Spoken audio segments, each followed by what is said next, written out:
히브리어로는 마알라, 곧 올라감이라는 말로 순례를 표현했는데 우리는 과연 순례를 어떻게 이해하고 있습니까? 우리말 사전에서 순례는 종교상의 성지, 영장 등을 차례로 찾아다니며 참배함 이렇게 정의하죠. 과연 이 말이 순례 시편에서 읽어낼 수 있는 순례의 의미를 다 표현할 수 있을까요? 우리말대로라면 순례 시편에서 순례는 앞서 언급한 것처럼 예루살렘 성전에 올라가는 마지막 단계에만 초점이 맞추어져 있다고 볼 수도 있습니다. 그러나 순례 시편의 내용은 그 마지막 순간만 표현하고 있지 않습니다. 순례 여정의 중요성도 함께 표현하죠. 영어에서는 순례를 필그림이라고 하는데 이것은 라틴어 페레그리누스에서 왔습니다. 이 라틴어 낱말은 낯선, 외국의 이런 뜻이죠. 곧 외국 땅으로 떠나는 것을 말하는 것이 기본적인 의미입니다. 그러던 것이 종교의 성지로 떠나는 여행을 일컫는 데 쓰였습니다. 이 낱말도 사실은 시편 120편부터 134편이 표현하는 순례의 여정을 완전히 담지는 못합니다. 그런데 우리는 독일어에서 흥미로운 낱말을 찾아볼 수 있습니다.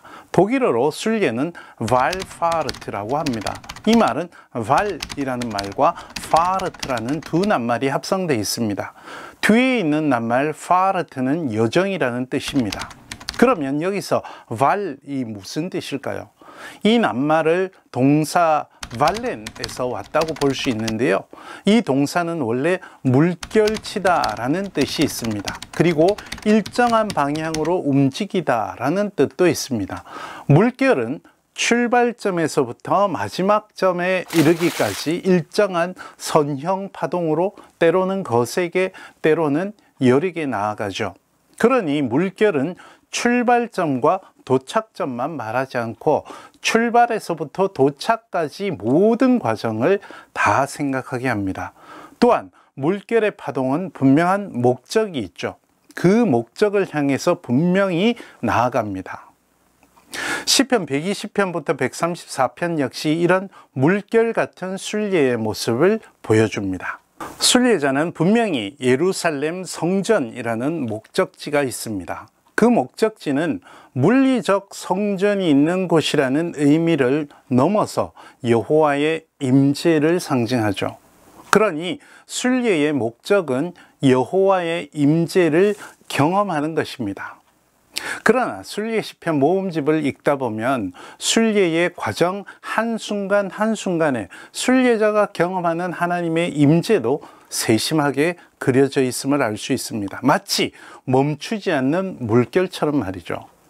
우리가 말하는 순례는 그런 뜻입니다.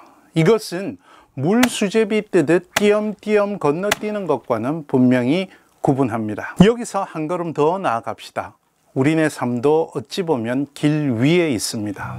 우리는 태어나면서부터 죽을 때까지 삶의 시간이라는 길, 삶의 자리라는 길 위에 있습니다. 삶의 길 위에 있는 오늘 우리도 순례를 생각해 볼 필요가 있지 않을까요? 우리네 삶의 길에서 Wallfahrt로서 삶에 대해 순례 시편 모음집의 관점에서 정리를 해보자면 이렇습니다.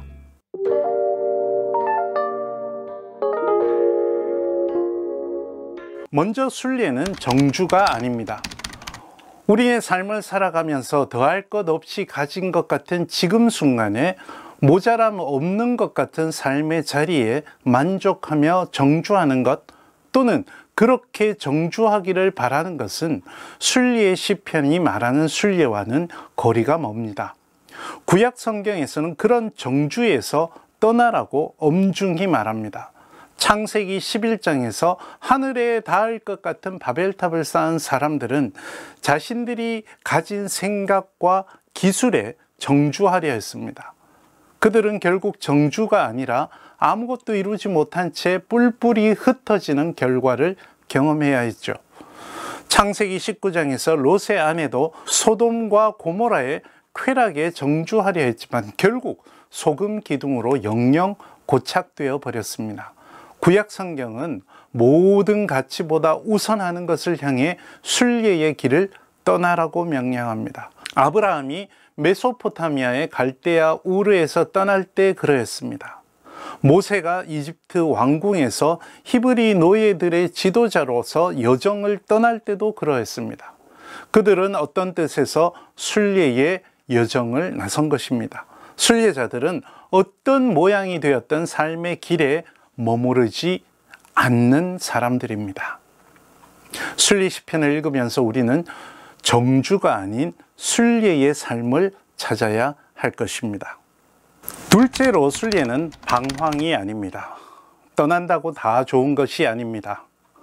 이스라엘 백성들이 처음 이집트를 나왔을 때 그들은 그저 종살이가 지긋지긋해 모세를 따라 나섰습니다. 하지만 척박한 광야에서 그들은 이내 목적을 잃어버리고 방황하기 시작했습니다.